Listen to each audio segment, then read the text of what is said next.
जिस तरह हमारे मुकर्रर हैं एक ऑफिशियल ड्यूटीज़ भी दे चुके होते हैं, उसके बाद प्रैक्टिस कर रहे होते हैं। अगर उनकी 20 या 30 साल ज़िंदगी को अगर कम्यूट किया जाए, कैलकुलेट किया जाए, तो वो तकरीबन कोई 3-4 लाख केसेस को 2 लाख ये समथिंग केसेस को देखे बैठे होते हैं।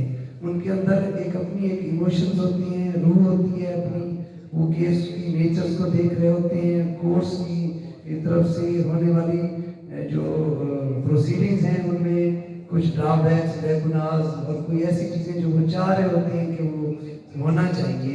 वो ये मैं समझता हूँ कि बेस्ट फोरम है।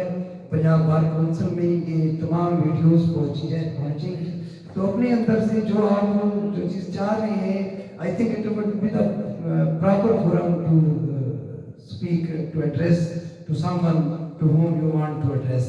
मैं अपने अपने मुकर्रर को दावत देने के लिए उनकी नज़र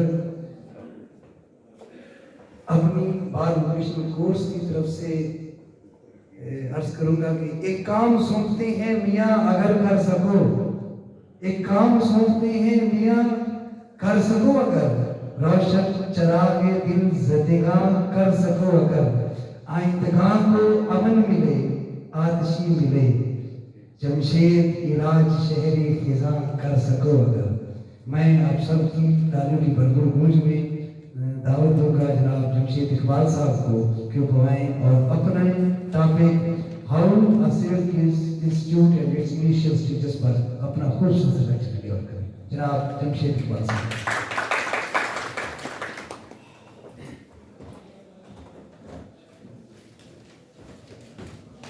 बिस्मिल्लाहिर्रहमानिर्रहीम। Dear participants, the topic allocated to me is civil trial. आज सिर्फ मैं आपको महदूद वक्त में इतना बता दूंगा कि सिविल ट्रायल में क्या क्या रिक्वायरमेंट होती है, शुरू कहाँ से करना है, एंड कहाँ से करना है, और उसकी रेलिवेंट प्रोविजन क्या है। आपको एक बात काफ़ी बताता चलूँ जो मेरे एक्सपीरियंस में आई है। मेरी 32 साल प्रैक्टिस हो गई है तकरीबन फील्ड इस मुदाफ़ी फील्ड में। दो चीज़ें आपने सीखनी है, चाहे फौजदारी कर रहे हैं या सिविल कर रहे हैं। अब बार बार तस्वीर ना ले प्लीज। एक होता है व्हाट इज लॉ, दूसरा होता है वेयर इज लॉ। मतलब आपको कहते हैं जी कत्ल की सजा उम्र कैद या सजाए मौत है, कहाँ लिखी हुई है? फौरन आप जाएंगे 302, पता चल जाएगा what is law and where is law. अगर कोई किसी के घर में घुस गया है, आप कहेंगे जी घर में घुस गया है ये जुर्म है। कहाँ पे जुर्म है? ये हाउस टैक्स पास है 448 में है, अगर वो डंडे लेके घुस गया 452 में है। मैं फौजदारी की मिसालें मेरे भाई जो लेक्चर देके गए हैं उनसे मदद इसलिए दे रहा हूँ कि आम वकील जो होते हैं ना, जब वकील भी नहीं होते तो छोटे छोटे जराइम का उनको पता होता है, खासतौर पर मर्दों को, इसलिए मैंने फौजदारी की मिसालें दी।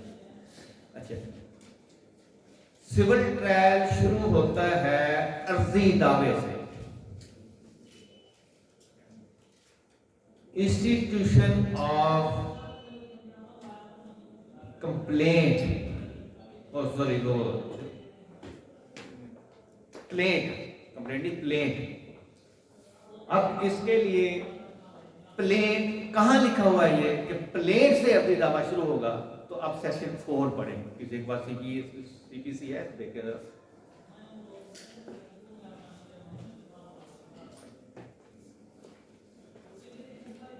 ये है आपके पास सीपीसी?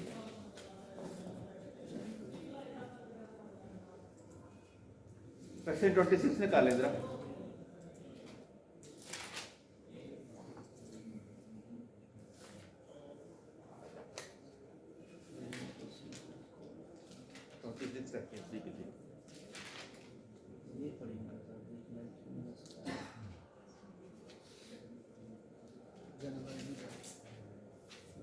ये मेरे पास है सेक्शन 26 है, इंस्टीट्यूशन ऑफ सूट, यानी दावा कैसे दायर होगा।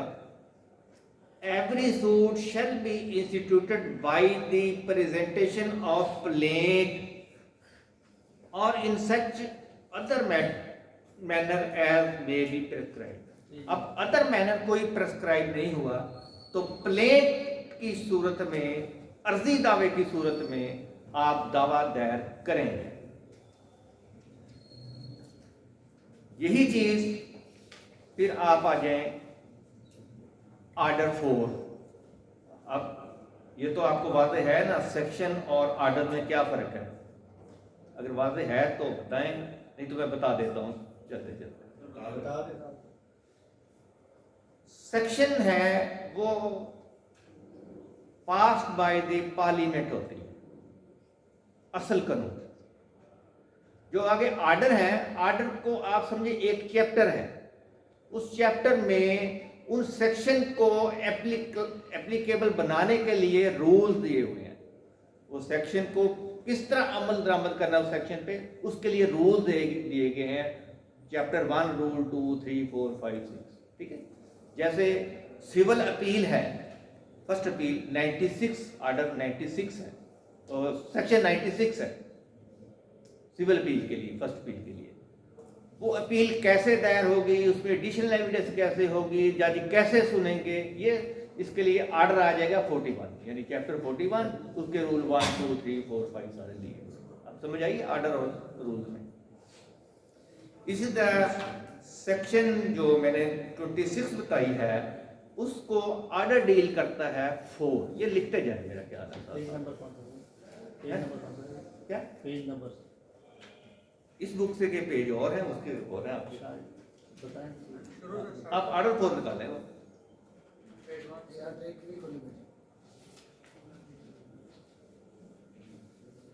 मेरी किताब के पेज और है। पेज 1 से शुरू करो, लिखते आ रहे हो। नहीं ऊपर जाएंगे, ऑर्डर 4 निकालें। सेक्शन 26 निकाल दी थी पहले, ऊपर जाएंगे।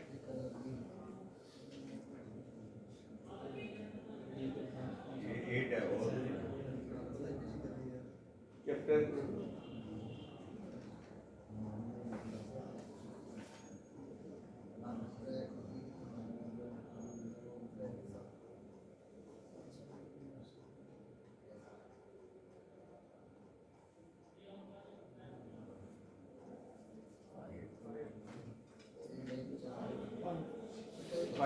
ऊपर, हाँ ये every suit shall be instructed by the presenting a plaint to court or such officer as it requests in this behalf. Every plaint shall comply with the rules contained in Order 4 and 7, so as when they are applicable. Number 2, Order 26 में पढ़ा है कि institute होगा दावा अर्जी दावे से। दावा और अर्जी दावा में फर्क ध्यान में रखें। दावा स्टार्ट उस वक्त होना है जब ये रूल 2 है ऑर्डर 4 का, जब दायर होके उस पर नंबर लग जाएगा, मुतल्लिका अदालत को मार्क हो जाएगा दावा, फिर वो सूट बन जाएगा। उससे पहले प्लेट होगा, अर्जी दावा होगा।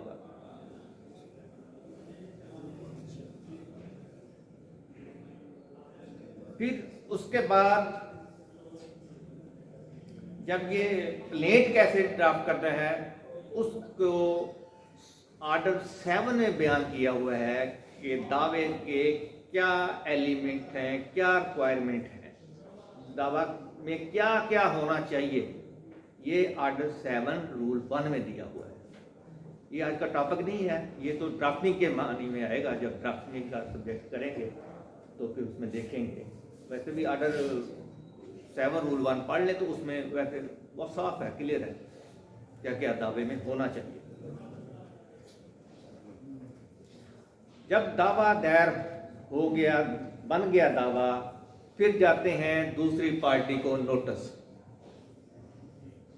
ये है ऑर्डर 5।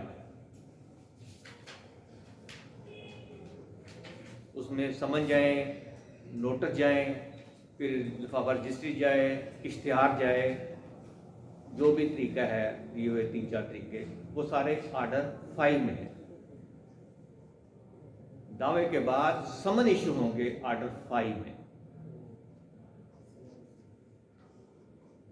अक्सर देखा होगा लिखा होता है समन तनकीद तलब, आपने पुट किए होंगे समन, तो उन पे समन तनकीद तलब होता है। तो इसकी इंग्लिश बता सकता है कोई एमए इंग्लिश वगैरह स्टूडेंट? नो नो, फ्रेमिंग को इशू तो और होता है कि हाथ वजह करना होता है। वो सेटलमेंट ऑफ डिस्प्यूट, पार्टियों को समन करते हैं कि क्या डिस्प्यूट है आपका, बताएं। अगर इधर सेटल हो सकता है तो ठीक है, नहीं तो आगे प्रोसीड करें, फिर जवाब दावा दें आप।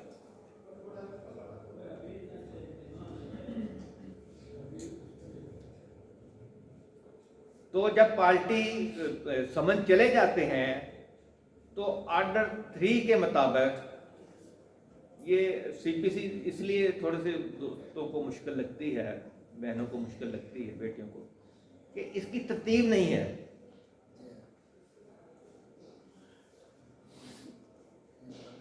तो जब पार्टी को नोटिस हो जाएगा, समन हो जाएगा, वो पार्टी आर्डर 3 के मुताबिक खुद पेश हो सकती है।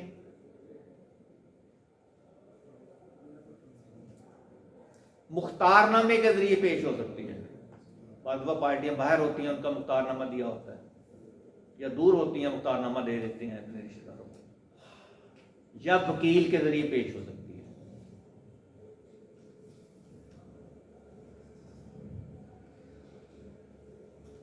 जब पार्टी हाजिर हो जाएगी किसी भी तरीके से, फिर अदालत उनसे पूछते तो नहीं है, वो डायरेक्ट कह देते हैं जवाब दावा दें। फिर यहाँ पे सेटलमेंट ऑफ इशू होनी है जो समंतन की तलब है।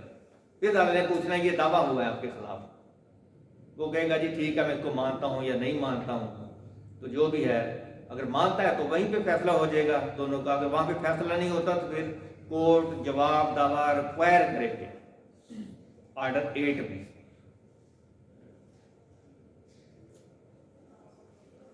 अब जवाब दावे की भी 3 किस्में हैं। ये भी जब ये ट्रायल पढ़ रहे हैं, अभी इसकी बारी नहीं आई। जवाब दावे की भी 3 किस्में हैं। मुझे अब बाकी शुरू करेंगे दूसरा तो फिर बताता जाऊंगा। अब जब जवाब दावा आ गया, आपने प्लेट के साथ और जवाब दावे के साथ सेम डॉक्यूमेंट लगाने हैं। वो कौन से हैं 4 डॉक्यूमेंट जो जरूरी लगेंगे? एक तो फरिश्त वारसान है, लिस्ट ऑफ ईयर्स, मुद्दई है या मुताला है, वो अपनी लिस्ट ऑफ ईयर्स देगा, या लिस्ट ऑफ सक्सेसर भी कहते हैं, कायम कामान की लिस्ट भी कहते हैं उसे। दूसरा, आप लिस्ट ऑफ डॉक्यूमेंट प्रेजेंटेड, जो डॉक्यूमेंट आप साथ लगा रहे हैं उनकी भी लिस्ट लगानी है। थर्ड है लिस्ट ऑफ रिलायंस, मुनासरा जिसे कहते हैं। हमारे आम तौर पे हम दावा तैयार करके मुंशी को दे देते हैं, जिसको फेर कर दे, दायर कर दे, ये गलत करते हैं। उसमें कम से कम दावे के साथ जो मुनासरा है वो आपने खुद पूरा करना है। आप जो मुतवक्के डॉक्यूमेंट हैं, आप समझते हैं कि हमारे लिए हेल्पफुल हो सकते हैं, वो सारे लिख लें, लेकिन आपको पाबंदी नहीं है सारे पेश करने की। तो बाद में देख लें जिसकी जरूरत है वो पेश कर दें। अगर लिस्ट ऑफ रिलायंस में डॉक्यूमेंट नहीं है तो वो बाद में पेश नहीं कर सकते, फिर उसके लिए स्पेशल इजाज़त लेनी पड़ती है। बाद दफ़ा मिलती है, बाद दफ़ा नहीं मिलती। इसलिए लिस्ट ऑफ रिलायंस आपने जब दावा लिखा है तो उसी वक्त लिस्ट ऑफ रिलायंस भी उसी वक्त आप खुद वकील तैयार करें। उसको पता होता है कि मेरे रेलिवेंट डॉक्यूमेंट कौन कौन से हो सकते हैं, ज़्यादा लिख दें।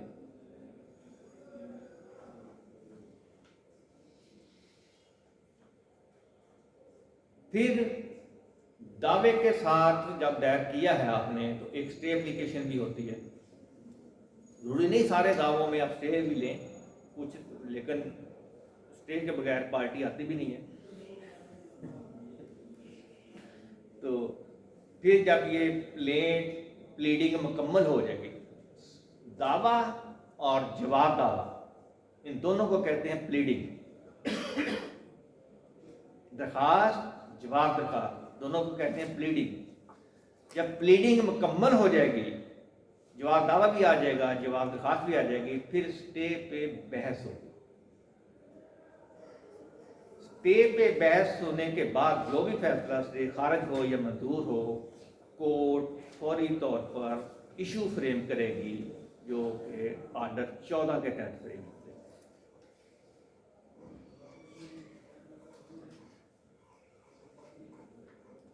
ये मैं हवाले इसलिए दे रहा हूँ, बाद मेरे ये लीग हैं जो कोई सिविल जज का एग्ज़ाम देना चाहते हैं, सरकारी वकील का देना चाहते हैं, या कोई कंपटीशन का कोई एग्ज़ाम ला के मतलब है, तो वो ये आप रेफरेंस देंगे जवाब में तो फिर आपको नंबर मिलेंगे। अगर रेफरेंस नहीं देंगे तो आपको नंबर नहीं मिलेंगे।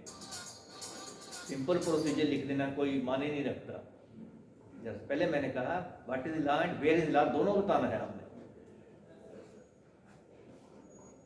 फिर इशू की भी 3 किस्में होती हैं। एक होता है question of law, question of pure law. जैसे आप कह देते हैं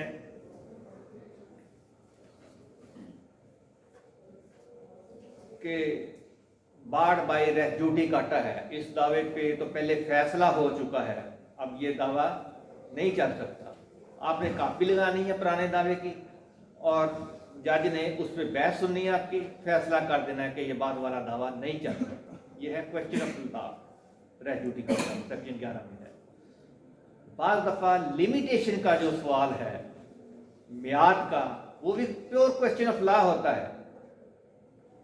मतलब आमतौर पे तो जो हम इस हक का दावा करते हैं, चैलेंज करते हैं कोई डॉक्यूमेंट, उसमें हम लिखते हैं कि हमें उसमें ये प्रोविजन है, सेक्शन 120 अप्लाई होती है, जब फ्रॉड का इल्म हो उस वक्त आपकी 6 साल म्याद शुरू होगी इस तरह। तो अगर आप साबित कर देते हैं इनको फ्रॉड का इल्म तो बहुत पहले से था, वो भी प्योर क्वेश्चन ऑफ लॉ है। कोई ऐसा डॉक्यूमेंट पेश कर देते हैं जिससे पता हो कि इनको पहले से इल्म था फ्रॉड का या इंतकाल जो हुआ है जिसको चैलेंज किया, तो वो फिर प्योर क्वेश्चन ऑफ लॉ बन जाता है। दूसरा होता है question of fact. Question of fact वो होते हैं जिनको साबित करने के लिए एविडेंस देनी पड़ती है।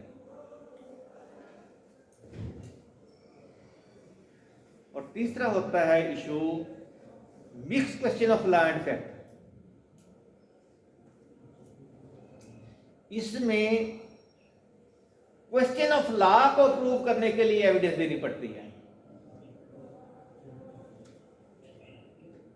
आप साबित करते हैं, मतलब इसका हक की मिसाल ले लेते हैं, इंतकाल को चैलेंज किया, आप एविडेंस देंगे जी इनको तो पहले से पता है, पहले दिन से पता है इनके पास जमीन नहीं है, इनके पास कब्जा नहीं था, इसलिए इनको पहले से पता था हमारे साथ फ्रॉड हुआ है, ये एविडेंस देंगे आप। इसलिए इसको कहते हैं मिक्स क्वेश्चन ऑफ लॉ। जब इशू फ्रेम होता है, जिस दिन होते हैं आर्डर 14 में, वो होती है फर्स्ट डेट ऑफ हियरिंग। वैसे तो उर्दू में तो समात ही लिखते जाते हैं, लेकिन एक होती है प्रोसीडिंग या मिसलिनियस प्रोसीडिंग, जो जवाब दावे तक चलती है, ये मिसलिनियस प्रोसीडिंग होती है। कोई दफा आता है जवाब आ गया, दावा आ गया। जिस दिन इशू फ्रेम होने हैं, कोर्ट ने जवाब दावा भी देखना है, दावा भी देखना है, जो डॉक्यूमेंट लगाए हैं वो भी देखने हैं, जो दूसरी पार्टी ने डॉक्यूमेंट लगाए हैं वो भी देखने हैं, लॉ को भी मद्देनजर रखना है, जो अब आपके इब्तदाई उज़र हैं उनको भी मद्देनजर रखना है। इसलिए सारा दावा जो होती है, पूरी फाइल दोबारा देखी जाती है, वो फर्स्ट डेट ऑफ हियरिंग होती है। और दावे में सिविल ट्रायल में सिर्फ 3 डेट ऑफ हियरिंग होती हैं।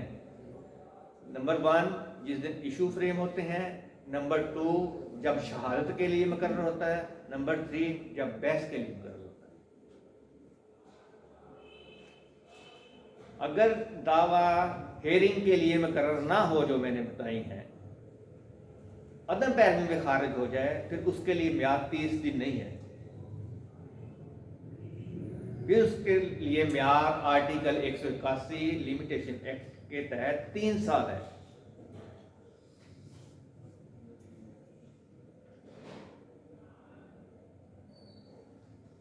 क्योंकि जब ये इन डेटों के लिए मुकर्रर होता है, वो जब ये हेयरिंग के अलावा कोई डेट मुकर्रर होती है, उस दिन अदालत दावा अदम पैरवी में खारिज नहीं करेगी। मसलन स्टे पे बहस के लिए है, पार्टियां नहीं आई, दावा अदम पैरवी में खारिज नहीं होगा, वो स्टे की एप्लीकेशन पे फैसला होगा, या स्टे एप्लीकेशन खारिज होगी, दावा खारिज नहीं होगा। अगर वो दावा खारिज करते हैं, अगर वो दावा खारिज कर देते हैं, ये आर्डर वाइड है। वाइड आर्डर को चैलेंज करने के लिए जो म्याद है वही आर्टिकल 181 लिमिटेशन एक्ट का है, जिसमें म्याद 3 साल है। अगर हेयरिंग के लिए मुकर्रर है दावा, फिर अदम पैरवी में खारिज कर सकती है, उसके लिए बहाली के लिए म्याद 30 दिन है। जब इशू भी फ्रेम हो जाते हैं, तो कोर्ट फिर इसमें आर्डर 16 में लिखा हुआ है कि कोर्ट पार्टीज को कहेगी कि 7 दिन के अंदर लिस्ट गवाहान दें।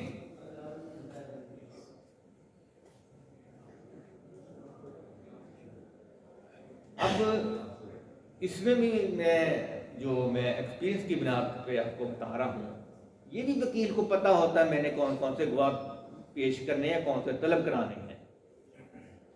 ये भी आप दावे और जवाब दावे के साथ ही लिस्ट लगा दें। बाद में 7 इशू फ्रेम होके दावा चला जाता है दूसरी अदालत में, आपको याद नहीं रहता 7 दिन में लिस्ट देनी है, टाइम गुजर जाता है, वो लिस्ट आप दे नहीं सकते। बाद में फिर दरखास्तें देनी पड़ती हैं, हमें लिस्ट दाखिल करने की इजाज़त दें, वजाहतें करनी पड़ती हैं। इन कॉम्प्लिकेशन से बचने के लिए ज़रूरी है, बेहतर है कि आप जिस दिन दावा दायर कर रहे हैं या जवाब दावा दाखिल कर रहे हैं, लिस्ट को हाँ भी उसी वक्त दे दें। सारे जो मतवक्के गवाह हैं लिख दे, जितने कराएं बेशक 2 उसमें से बेशक 1 कराएं, वो आपकी।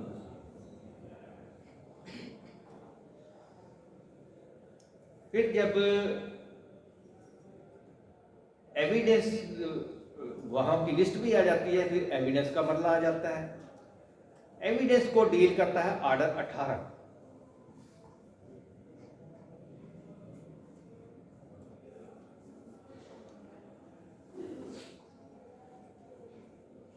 आर्डर 18 में पूरा प्रोसीजर दिया हुआ है कि एविडेंस कैसे रिकॉर्ड करें, पहले किसकी होनी है, बाद में किसकी होनी है। ये असूल है जो फौजदारी का कि प्रोसिक्यूशन पहले अपनी एविडेंस देगा। ये असूल सिविल पे अप्लाई नहीं होता। जरूरी नहीं है प्लेंटिफ पहले अपनी एविडेंस दे। मसलन चेक का दावा है, आप चेक की एग्जीक्यूशन तस्लीम कर लेते हैं, आप कहते हैं चेक तो मैंने दिया था, रकम वापस कर दी है, तो फिर इशू ये नहीं बनेगा कि चेक सही है या गलत है, फिर इशू ये बनेगा कि आपने रकम अदा कर दी है। फिर मुद्दा लाया पे बर्डन ऑफ प्रूफ हो जाएगा, ओनस प्रोबेंडी ऑन डिफेंडेंट, वो साबित करे कि मैंने रकम अदा कर दी है। फिर उसके बाद मुद्दई की शर्त करेगी, उसकी तरदीद करेगी। ये असूल को खासतौर पर ध्यान में रख लें। प्रोसिक्यूशन एक जब अब फौजदारी में पढ़ते हैं बर्डन ऑफ प्रूफ, सिविल में क्या इस्तेमाल होता है, ओनस प्रोबेंडी। बारे सबूत किस पर है, OPP पढ़ा होगा आपने, OPD पढ़ा होगा आपने, ओनस प्रोबेंडी प्लेंटिफ, ओनस प्रोबेंडी डिफेंडेंट।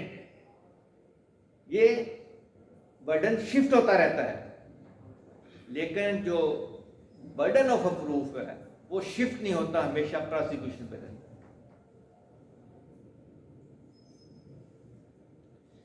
फिर जब एविडेंस रिकॉर्ड हो जाती है, उसके बाद आर्गुमेंट होते हैं, ऑर्डर 20 में within 30 days after concluding the evidence, court shall pronounce its judgment after 30 days. लेकिन कोर्ट इसको ऑब्जर्व नहीं करती, क्योंकि इस पे केस ला आया था सुप्रीम कोर्ट का कि जो आर्डर हैं ये मैंडेटरी नहीं होते, डायरेक्टरी होते। मौका मिल गया आपको बता देता हूं मैं, मैंडेटरी और डायरेक्टरी में क्या फर्क है। डायरेक्टरी में एक डायरेक्शन होती है जज को ये करें या पार्टी ये करे, लेकिन उसकी अदम तमील में अगर वो आप नहीं करते तो आपको सजा को नहीं, जुर्माना को नहीं। ये हो गया डायरेक्टरी रूल। मैंडेटरी रूल वो होगा अगर कोर्ट ने कह दिया ये करें या कोर्ट पे पाबंदी है वो ये करे, तो वो अगर नहीं करती तो कुछ ना कुछ पेनल्टी है। मसलन 30 दिन में आपने जवाब दावा देना है, ऑर्डर 8 में लिखा हुआ है 30 डेज में आपने जवाब दावा देना है। वो शेल लिखा हुआ है, शेल जहां लिखा होता है सीपीसी के हवाले से, या वो डायरेक्टरी होगा या मैंडेटरी होगा, कंपल्सरी नहीं होगा क्रिमिनल की। अब डायरेक्टरी उस वक्त हो जाएगा, उसमें लिख दिया कि जवाब दावा आपने 30 दिन में देना है, ये डायरेक्टरी रूल है, 30 दिन में जवाब दावा। अब उसको मैंडेटरी कैसे बनाया है, जब उसमें कह देंगे अगर जवाब दावा दाखिल नहीं करते 30 दिन में तो आपका जवाब दावे का हक अंडर ऑर्डर 8 रूल 10 खत्म हो जाएगा सजा के साथ। ये मैंडेटरी हो गया रूल।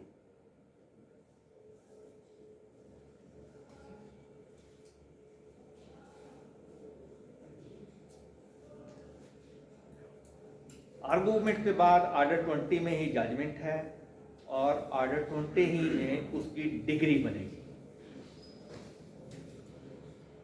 अपील उसके बाद आती है। फिर अपील हमेशा डिग्री के खिलाफ होती है, जजमेंट के खिलाफ नहीं होती।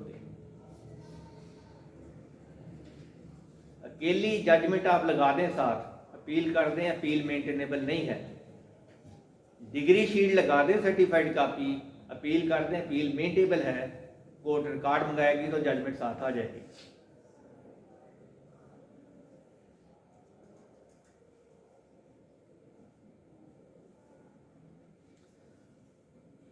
अब जजमेंट और डिग्री में फर्क समझते हैं। जजमेंट में जो इशू आपने कोर्ट ने ऑर्डर 14 में फ्रेम किए थे, उन इश्यूज पे अपनी शहादत के मुताबिक फाइंडिंग देनी है। ये इशू साबित होता है या नहीं होता, दूसरा इशू साबित होता है या नहीं, इस तरह सारे इशू पे फाइंडिंग दे के आखिर में बताना है कि ये इनका दावा डिग्री होता है या नहीं होता। जबकि डिग्री है वो फॉर्मल एक्सप्रेशन है जजमेंट का। जजमेंट में वजूहात होती हैं दावे को डिग्री करने की, और जो डिग्री है वो फॉर्मल एक्सप्रेशन है, वो हुकूक का कतई तयन कर देती है। जजमेंट कतई तयन नहीं करती हुकूक का, डिग्री कतई तयन कर देती है हुकूक का।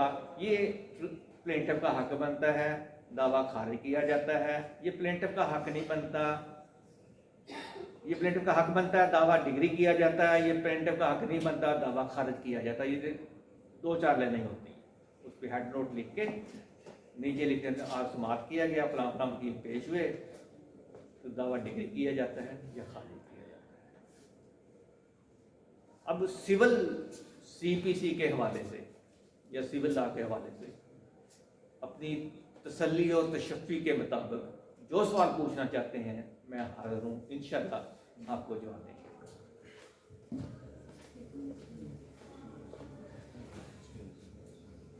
वो पीछे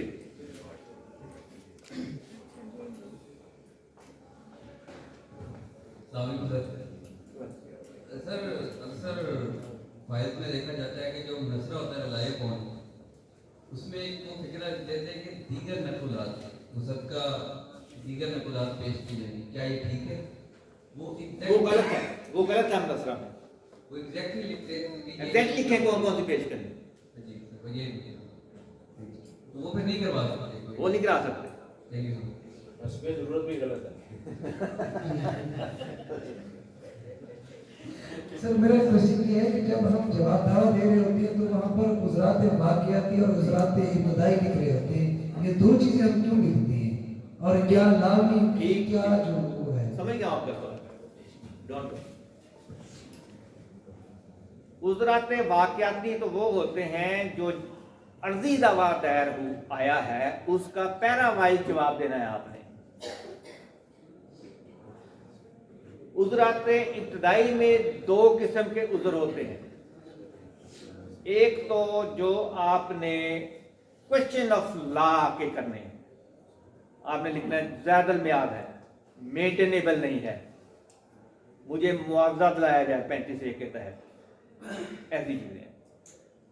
दूसरा है जो फैक्ट कोई उन्होंने एलिज नहीं किया, आप समझते हैं ये भी मुझे एलेबरेट करना चाहिए, वो फिर उज़रात इब्तदाई में एलेबरेट कर देते हैं। असल हकीकत ये है जो लिखते हैं ना आप, असल हकीकत ये है कि ऐसे ऐसे हुआ है, ये गलत है। Thank you sir. अच्छा सर, ये जो क्रॉस कलिंग और सेट ऑफ है इसका क्या पैरामीटर होता है और इस पर जो लेविट कोर्ट फीस के हवाले से और इसकी जो ड्यूटीज होती हैं डिफेंस काउंसिल पर, उसके बारे में बता दें। ये क्रॉस कलिंग या सेट ऑफ जिसे मैं समझा नहीं सेट बात। ऑफ क्लेम कैसे लेंगे रिटर्न स्टेटमेंट में, वो कहना चाह रहे हैं। ऐसे ही है जी जी सर। सेट ऑफ क्लेम, इसमें कोर्ट फी कैसे लगेगी ये भी सवाल है। उस पर सर वो तमाम उसके पैरामीटर। हाँ ठीक है ठीक है। कोर्ट फीस का जो मामला है वो कोर्ट फीस एक्ट के तहत ही डील होता है। वो उसमें सेक्शन 7 दी हुई है, पूरी लिस्ट दी हुई है उसमें, उस जिनमें कोर्ट एड वल्रम रखती है। कोर्ट एड वल्रम का मतलब होता है बालहाज मालियत, हर दावे की एक मालियत है। मसलन आप चेक का दावा करते हैं 5 लाख का, तो दावे की मालियत कितनी हुई 5 लाख, तो 5 लाख पे कितनी कोर्ट फीस लगती है 15,000, इसलिए कि 2 मैक्सिमम 15,000 ही कोर्ट फीस है हमारे। 2 लाख से ज़्यादा ऊपर जितना भी हो तो वो 15,000 ही लगे। दूसरा होता है जो वैल्यू है दावे की, वो आपने फैंसी मुकर्रर करनी है, खुद से खुद से मुकर्रर करनी है, जो आप हुक्म में तनाई और इस्करार हक में करते हैं। उसके लिए है सेक्शन 7(4), वो आपने खुद मुकर्रर करनी है, मेरे दावे की मालिक इतनी है। लेकिन हमेशा ये ख्याल करें, बार दफा कोर्ट फीस बचाते बचाते आप अपने दावे की मालियत इतनी कम लिख लेते हैं, 20,000 10,000 कोर्ट फीस करने के लिए, तो वो दावा थर्ड क्लास के पास लग जाता, मालियत करोड़ों की होती है जमीन की। जो सिविल जज क्लास 3 का होता है, नया नया आया होता है, वो भी ट्रेनिंग ले रहा होता है, आप मालियत लिख देते हैं 20,000, वो ज़ाहिर है क्लास 3 के पास लगेगा, उसको इस तरह एक्सपीरियंस ही होता, दावा बेशक 4 रुपए का हो, आपका करोड़ों की मालियत हो, अरबों की मालियत हो। ऐसे ना किया करें, कोर्ट फीस लगा लिया करें, दावा फर्स्ट क्लास के पास होगा।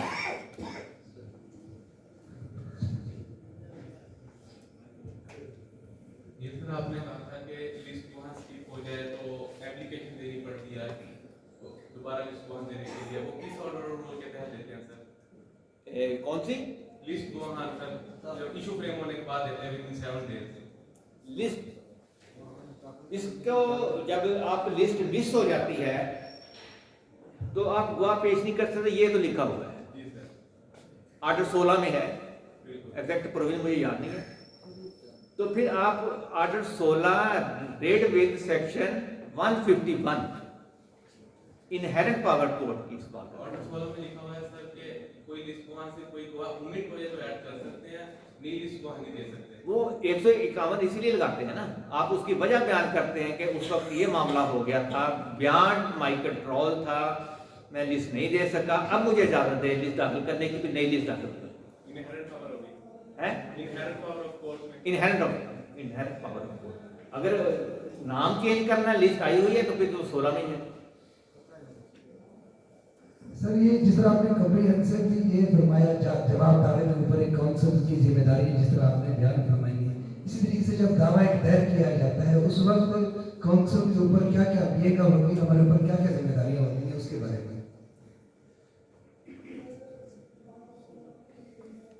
ये मैं अपने एक्सपीरियंस की बात करता हूं, इसके असूल तो नहीं है।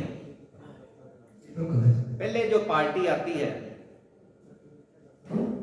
उसको आपने 3 दफा सुनना है, उसके साथ बंदा आया उसको भी सुने, उसका बेटा है उसको भी सुने, हर कोई अपने तरीके से बयान करेगा। आपने फिर सारा समझना है कि असल मसला इनका क्या है, फिर आपने जल्दी हमारे हम भी यही करते रहे, आप भी कर लेते हैं, पार्टी स्टे लेते जल्दी जल्दी हुक्मरानी का दावा लिखकर दायर किया, स्टेटस को हो जाता, पार्टी का मसला हल हो जाता है। बाद में पता चला ये तो जिसका हमने स्टे लिया है ये तो को शेयर है, को शेयर के खिलाफ तो दावा मेडेनेबल नहीं होता, वो खारिज हो जाता दावा। इसलिए फौरी दावा ना लिखें आप, पहले उनको सुने, फिर अपना ज़हन बनाएं कि इस पे एग्जैक्ट प्रोविजन कौन सी है, कौन सा दावा होगा। अब चलो साथ बताता जाऊँ आपको कि 80% जो दावे हैं स्पेसिफिक लीफ एक्ट के ताबे होते हैं। लहरा दावे कौन से हैं? प्रीएम्पशन का है, वैसे खत्म हो गया है, या रेंडिशन ऑफ अकाउंट के हैं, या आर्डर सेंटी के दावे हैं। बाकी सारे स्पेसिफिक लीफ एक्ट के ताबे ही आते हैं दावे। तो इसलिए पार्टी को अच्छी तरह सुने, फिर समझें इसका रिलीफ किस दावे में होगा। सिर्फ हुक्म तनाई का दावा दायर कर देना कोई मुनासिब बात नहीं होती। ये जी बाज़ो ममनू रहे, क्यों बाज़ो ममनू रहे? बाद दफ़ा आपको अपना राइट डिक्लेयर करा के फिर असल में जो ये है हुक्म तनाई जो हम मांगते हैं, ये है इकरार हक का कॉन्सिक्वेंशियल रिलीफ। अगर कोई चीज पहले आप डिक्लेयर कराएं, 42 में आता है इकरार हक का दावा, उसमें ये होता है कि अगर किसी का राइट हो और दूसरी पार्टी से डिनाई कर रही हो, उसको डिक्लेयर करने के लिए आप कोर्ट में आएंगे, फिर हुक्म तनाई भी मांगेंगे कि मेरा राइट है, ये हुक्म तनाई दें मुझे, जितने देर दावा चल रहा है ये है असल में। वैसे तो मैंने देखा है गवर्नमेंट के खिलाफ भी हम हुक्म तनाई का दावा कर लेते हैं। गवर्नमेंट के खिलाफ हुक्म तनाई का सिंपल दावा लाई नहीं करता जब तक कि गवर्नमेंट का कोई ऑर्डर ना चैलेंज किया जाए। Any other question?